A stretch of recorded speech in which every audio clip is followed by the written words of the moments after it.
வந்து ஆட்டோ வர வர பர்மிட் கொடுத்துக்கிட்டே இருக்கீங்க. அவன் எங்க போய் ஓட்டுவான்?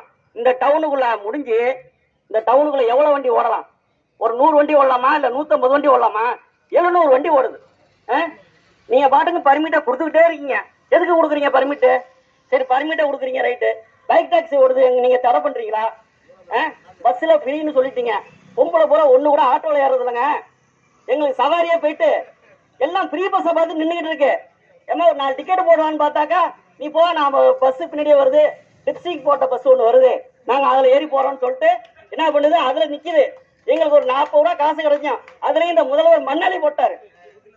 உண்மையா சொல்றேன், இந்த முதலமைச்சர் எங்க பொழப்பெல்லாம் மண்ணெலி போட்டாரு. அவ்வளவு சொல்றேன், அவ்வளவு வேதனையா இருக்கு. பொழப்பே இல்லைங்க, சுத்தமா பொழப்பு போயிட்டு அவன் வெயில்ல வேதனை. இந்த வெயில்ல வந்து இந்த அதிகாரிகள் நிக்க முடியல அவங்களால. உங்களோட நாங்க நின்றுட்டு இருக்கோம் ரோட்ல. ஒரு ஒரு சாலையை வந்து ஒழுங்குபடுத்துகிற ஒரு அதிகாரியை பார்க்கும்போது எனக்கு உண்மையிலே அவ்வளவு பாவமா இருக்கும். ஏன்னா நம்ம மொட்டை வெயில நின்றுட்டு இருக்கார பாவம்னு. ஆனா அவர் தான் எங்களுக்கு பயனடிப்பார். நாங்க யாருக்கு பாவம் பார்க்கிறோமோ அவர் தான் திரும்ப எங்களுக்கே பயனடிப்பார். அந்த மாதிரி சூழ்நிலை இருக்கு இன்னைக்கு. என்ன எத்தனை கார் போய் கடத்தல் நிக்கிறது கேக்குறீங்களா? லாரி எத்தனை லாரி லோடு இறக்குறாங்க கேக்குறீங்களா? ஒரு ஆட்டோ எடே நவுத்து அப்படிங்க வேண்டியது. ஆட்டோ வரணும் பார்த்தா அவ்வளவு இலக்காரம். என்னதான் இருக்குன்னு தெரியல. உங்களுக்கு வந்து நாங்க என்ன டிக்கெட் ரோட்ல மண்ணெலி வச்சோமா என்னன்னு தெரியல. இப்ப இந்த தீபாவளி வந்துடும். தீபாவளி வந்து என்ன பண்ணுவாங்க, இந்த தேரையில ஒரு பேரிகார்டு, அந்த பந்தலடியில் ஒரு பேரிகார்டு போட்டு அடைச்சிருவாங்க. எங்களுக்கு பொழப்ப இந்த கடத்தல் உள்ளதாங்க. 10 நாளைக்கு முன்னாடியே இப்ப தீபாவளிக்கு முன்னாடி இந்த பேரிகார்டு போட்டு அடைச்சிருவாங்க. பாத்தீங்கன்னா எந்த ஆட்டோ உள்ள போக முடியாது. சரி, ஆட்டோ போக முடியாது, நாங்க எப்படி பொழைக்கிறது? ஒரு ஒழுங்குபடுத்தி ஒரு ஒன்வேவாவது அனுப்பலாம், இல்லைன்னா ஒரு முறைப்படுத்தி அனுப்பலாம். ஆட்டோவே நீ உள்ள போக கூடாது. ஒரு ஆட்டோ தவறி உள்ள போயிட்டானா உடனே ஒரு ஸ்பாட் ஃபைன். என்ன இந்த மாதிரி சூழ்நிலை? அதாவது ஆட்டோ தொழிலாளி அரசாங்கம், இந்த அரசு வந்து படிச்சு முடிச்சுட்டு வர்ற இளைஞர்களுக்கு வேலை கொடுக்க வக்கற்ற இந்த திராவிட மாடல் அரசு அவனா ஒரு தொழிலை தேடி ஒரு ஆட்டோ எடுத்து ஓட்டினான்னா அதுலயும் நீங்க மண்ணெலி போட்டு பொழைக்க விடாம பண்ணிட்டு இருக்கீங்க. இது ரொம்ப கொடுமையான விஷயம்.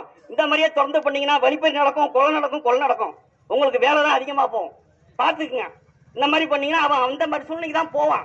அப்படிதான் நீங்க கொண்டு போய் நிப்பாட்டுறீங்க. அதாவது சம்பாதிக்கலாம்.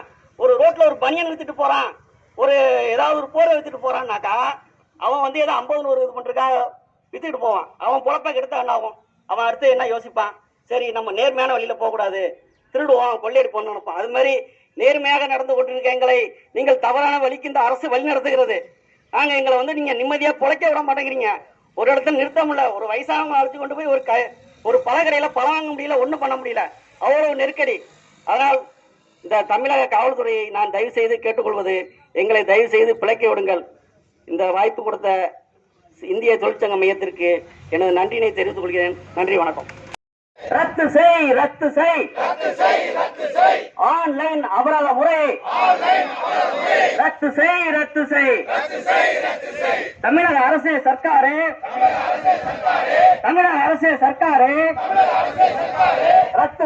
ரத்து செய் ஸ்பாட் ஃபைன் முறையினை ரத்து செய். தடை செய்